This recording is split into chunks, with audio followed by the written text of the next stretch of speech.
آغائی حکومت کے خلاف مظاہرے 19 اور 20 نومبر کو دارالحکومت تہران سمیت ایران کے تمام شہروں میں مظاہرے ہوئے۔ اطلاعات کے مطابق 19 نومبر کو مختلف شہروں میں پرتشدد مظاہرے ہوئے۔ مظاہرین بنیادی حقوق تک رسائی اور استحصال و استبداد کے خاتمے کا مطالبہ کر رہے تھے۔ مظاہرین کا کہنا تھا کہ ایران کی آغائی حکومت ان کے سرمایہ کو دیگر ممالک کی جنگوں اور اپنے توسیع پسندانہ عزائم کی نظر نہ کرے، بلکہ صحت، تعلیم اور خوراک سمیت دیگر بنیادی حقوق فراہم کرنے کے لیے خرچ کرے تاکہ ملک کی گرتی معیشت کو سہارا مل سکے اور آئے روز کی مسلط ہونے والی معاشی بدحالی سے چھٹکارا مل سکے۔ رپورٹس کے مطابق ایرانی صدر ڈاکٹر حسن روحانی 19 نومبر کو مغربی صوبے آذربائیجان کے شہر خوئی کے دورے پر تھے کہ مظاہرین نے صدر مملکت کی گاڑی اپنے گھیرے میں لے لی اور احتجاج شروع کر دیا۔ اس دوران مظاہرین نے روحانی کی گاڑی پر پتھراؤ بھی کیا۔ اس کے ساتھ ساتھ ہفت طبع نامی کمپنی کے ملازمین نے جنوب مغربی شہر شوش میں احتجاجی مظاہرے کیے۔ یاد رہے کہ ہفت طبع انڈسٹری کے کچھ ملازمین کو آغائی حکومت نے 18 نومبر کو احتجاجی مظاہرے کرنے کی وجہ سے گرفتار کر رکھا ہے، جس کے دفاع میں باقی ملازمین سمیت پورے ملک کے صنعتی کارکنان احتجاجی مظاہرے کر رہے ہیں۔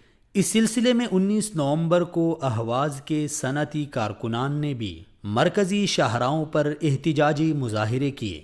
ان کا مطالبہ تھا کہ ہفت طبع کے صنعتی کارکنان کو بالفور رہا کیا جائے اور تمام صنعتی کارکنان کا استحصال فوری بند کیا جائے۔ اس دوران دارالحکومت تہران میں یونیورسٹیوں کے طلباء نے بھی ہفت طبع کے صنعتی کارکنان کے حق میں دارالحکومت کی شاہراہوں پر احتجاج کیا اور قیدی ملازمین کے ساتھ یکجہتی کا اظہار کیا۔ اس کے علاوہ آبادان شہر کے بلدیہ کے ملازمین نے بھی اپنی تنخواہوں کی تاخیر پر مظاہرہ کیا۔ تہران میں عدلیہ کی عمارت کے سامنے کاسبین نامی ادارے کے خلاف بھی احتجاج کیا گیا۔ مظاہرین کا موقف تھا کہ حکومت کی ملی بھگت سے مذکورہ ادارے نے ان کے اموال کو لوٹا ہے۔ کرج میں واقع خمینی ہسپتال کے 200 ملازمین نے بھی اپنی بدترین حالت اور تنخواہوں کی عدم ادائیگیوں پر احتجاج کیا۔ ان کا مطالبہ تھا کہ ان کی حالت کو بہتر بنانے اور تنخواہوں کی وقت پر ادائیگی کے لیے حکومت فوری طور پر اقدامات اٹھائے، ورنہ وہ اپنے احتجاج کو دوام دیں گے۔ احتجاج کی لڑی 20 نومبر کو بھی جاری رہی اور مختلف شہروں میں احتجاجی مظاہرے ہوئے۔ تہران کی شاہراہی انقلاب پر صنعتی کارکنان نے احتجاج کیا۔ مظاہرین نے بینرز اور کتبے اٹھا رکھے تھے جس پر درج تھا کہ ہمیں ہمارے کام کے بقدر حق دیا جائے۔